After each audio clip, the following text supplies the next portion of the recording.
జై కాశీ. 5 సంవత్సరాల నుంచి ఎక్కడే కానీ అన్నవిత్తన గురించి ప్రస్తావన ఎప్పుడు మాట్లాడలేదు.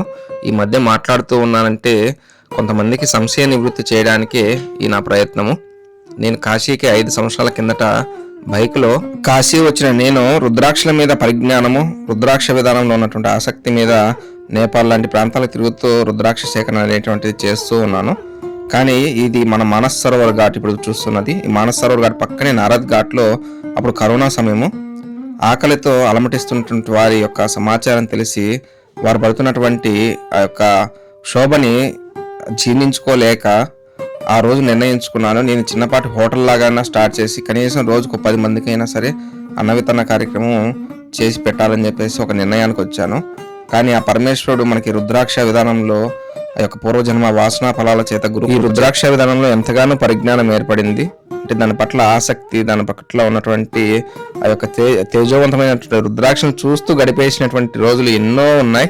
ఆ రుద్రాక్షను అలా చేతిలో పట్టుకొని గంటల సమయము ఆ రుద్రాక్షలతో గడిపినటువంటి అది మన మధురానుభూతి అనమాట. ఆ తేజవంతమైనటువంటి రుద్రాక్షను తగులుతూ సో ఆ పొందినటువంటి ఆనందం మరువురానిది.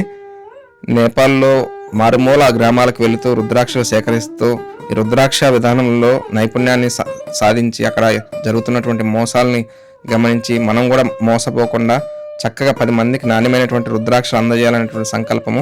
దీని మీద వచ్చేటువంటి ప్రతి రూపాయి కూడా అన్నవిత్తన కార్యక్రమాలకి సపోర్టివ్గా ఉపయోగపడుతూ ఉండడము ఆ పరమేశ్వరుడు చేసినటువంటి సంకల్పం ఇది.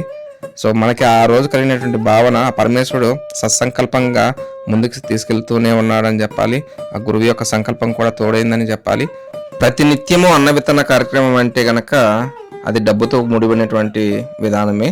మనకి దాతలు వారానికి 1 లేదా 2 లేదా 3 వరకు వచ్చినప్పటికీను కానీ 4 రోజులు బ్యాలెన్స్డ్గా చేయడం అనేటువంటిది ఆ పరమేశ్వరి బలంగా అండగా తోడుగా ఉండి ముందు తీసుకెళ్తుందని చెప్పాలి. అది ఎలా జరుగుతున్నదో ఆ పరమేశ్వరికే తెలుసు. ఎందుకంటే అది జరుగుతుందని కానీ నేను చేస్తున్నానే కానీ భావన లేకుండానే ఈ సంకల్పం అనేటువంటిది ఆ పరమేశ్వరి అన్నపూర్ణాదేవి నడిపిస్తూ ముందు తీసుకెళ్తూ ఉన్నది. గురువుగారి పేరు పెట్టుకొని ఇక్కడ ఆశ్రమాన్ని నడుపుతూ ఉన్నాం, కార్యక్రమాలను ముందు తీసుకెళ్తూ ఉన్నాం.